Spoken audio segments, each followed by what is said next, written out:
Well, if a trick-or-treating isn't your thing, there are plenty of other ways to get into the Halloween spirit tonight. How about a ghost tour of Chicago? Our Jackie Kostek has given us a look at Windy City ghost tours to get us jump-started this morning. And Jackie, I've really enjoyed all of the spooky lessons throughout the morning.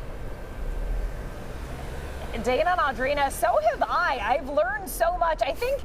I definitely already knew sort of the spooky history of Lincoln Park in general, just because of the city cemetery that had been there back in the day. But there's a lot of stories that I hadn't heard before. So now this is another one that I hadn't heard before. We're right on Halsted. I'm with Alec Valadez, who is one of the tour guides for these Windy City ghost tours. And we're right outside of Hunters on Halsted.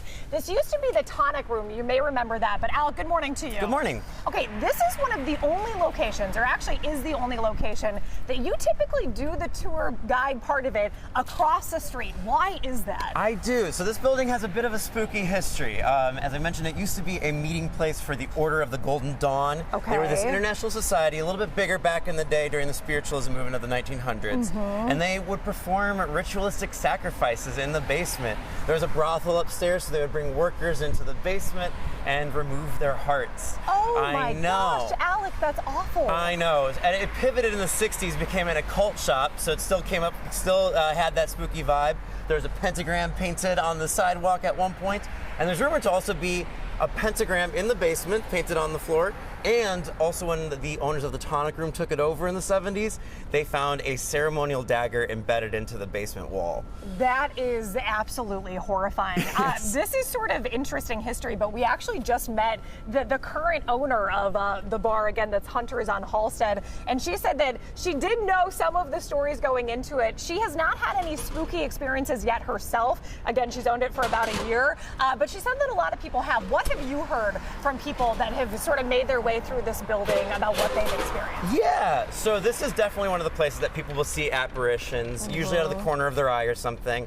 And sometimes people will experience like a paralyzed feeling. There are stories of bartenders going into the basement just to do a routine keg change, and they'll collapse, completely paralyzed. Oh my gosh. And there's also possibly the ghosts of those women that were sacrificed still in that basement as well. Wow. Yeah, so because of that spooky nature, just that darker kind of side of things, I keep my safe distance. Right, and one thing, we actually did ask the owner too about the pentagram, because Alec had told us that it does depend, or the belief is that it depends on which direction, the orientation of it. We don't know what the orientation is, and she said that there's still so much stuff downstairs in the basement that they don't know the orientation either, or whether it's still there or potentially right. over. We did get confirmation about the dagger, though. They did say the dagger is still in the basement, so that is still around. Alec, if you want yourself a spooky evening, you can come join his tour, the Windy City Ghost Tour, tonight at 7 and 8. They actually still have spots available for both of those tours, so come out here, check it out.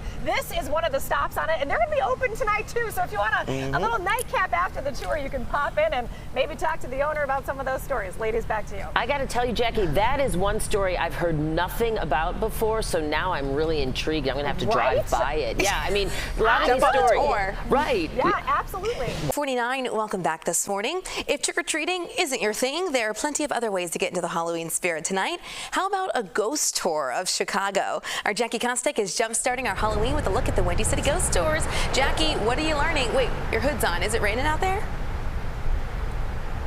Audrina, good morning to you. Yeah, we put up our hoods because we've got some, what I would describe as pesky rain happening. It's not a downpour, but it's not just a drizzle either, so we both put our hoods on because my umbrella's in the car and I didn't have time to go get it, so perfect timing for that. Not exactly, but it's all right. I'm here with Alec Valadez, who is a tour guide for the Windy City Ghost Tours, which actually is having 2 tours tonight. They have 2 tours, one at 7 and one at 8 o'clock. They both have openings, so if you still have tonight open for Halloween night, well, come on one of these tours and learn some of the spooky stories about Chicago's past. I'm here with Alec. Alec, good morning. Good morning. Okay, so we're now outside of the Red Lion Pub.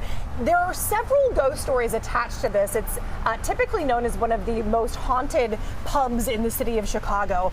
Let's start with the story of one of the original owners. Yeah, so one of the original owners of this pub, right before it became the Red Lion Pub, was Dan Danforth, whose nickname was Dirty Dan. Dirty Dan. Not sure why. Okay.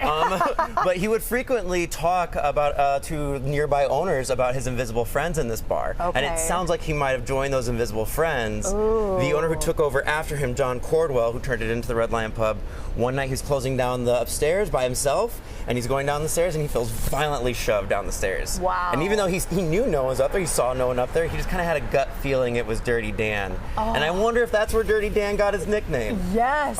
Yeah. Wow. Okay, so that's a good one. And then there's also some a ghost that lives in the kitchen and one that's in the women's bathroom. So let's start with the women's bathroom. Her name is Sharon. Yes, her name is Sharon. If you ever see her, you might see her in 1920 era's clothing, but she's usually, you might smell her first. She's usually rumored to smell very strongly of lavender. Okay. And her trick is that she will lock women in the restroom for 10 to 20 minutes on end. And nothing you do helps. You can try whatever you do on the inside, whatever you can get help from the outside.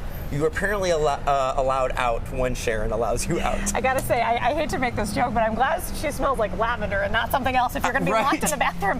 Okay, for 20 minutes, but you actually knew somebody who said that they were locked in or they overheard you telling the story. Yes. And they said, so that's what happened to me. I have had confirmation that this does happen, which was so interesting because that was when the restrooms had moved, so I wasn't really sure if Sharon was still doing it, but turns out it doesn't matter where the restrooms are, she'll lock you in if she wants to. She's still up to her old antics. Okay, let's talk about the scruffy cowboy who's sometimes seen in the kitchen. Yeah, so there's a rumor that there's a high turnover rate at the Red Lion Pub because of how haunted it is. And one of those ghosts, I think, is the reason for that is this tall, scruffy cowboy. And he's described as having a very mean demeanor. So when he appears out of nowhere in the kitchen, its kitchen staff have been known to quit right then and there. Oh, yes. Okay, Alec, I love these stories, and I also love that you have the perfect prop for ghost tours. This is a walking tour. It lasts about an hour. Again, they have two that are happening tonight at 7 and 8 o'clock. Both still have spots available, but then they also offer these year-round. So if you do already have plans tonight, but want to maybe catch on this sometime in November or December, you can. Next hour, we're going to be going just across the street on North Lincoln Avenue, and we're going to be talking about Dillinger, and we're going to be talking about, we're actually going to be going to the alley where he reportedly was killed, right? Yes, Alec? where he met his demise. Okay, where he met his demise. So we'll see you next hour, Audrina, for more spooky, jump-startling fun. Back to you. All right, Jackie, thank you. A ghost tour of Chicago. Our Jackie Kostek is jump-startling our Halloween with a look at Windy City ghost tours. Jackie? Dana, good morning to you once again. We are just north of Fullerton on North Lincoln Avenue, and we are in the Dillinger Alley. So this is the quote from John Dillinger. All my life I wanted to be a bank robber, carry a gun, and wear a mask. Now that it's happened, I guess I'm just about the best bank robber they ever had, and I sure am happy.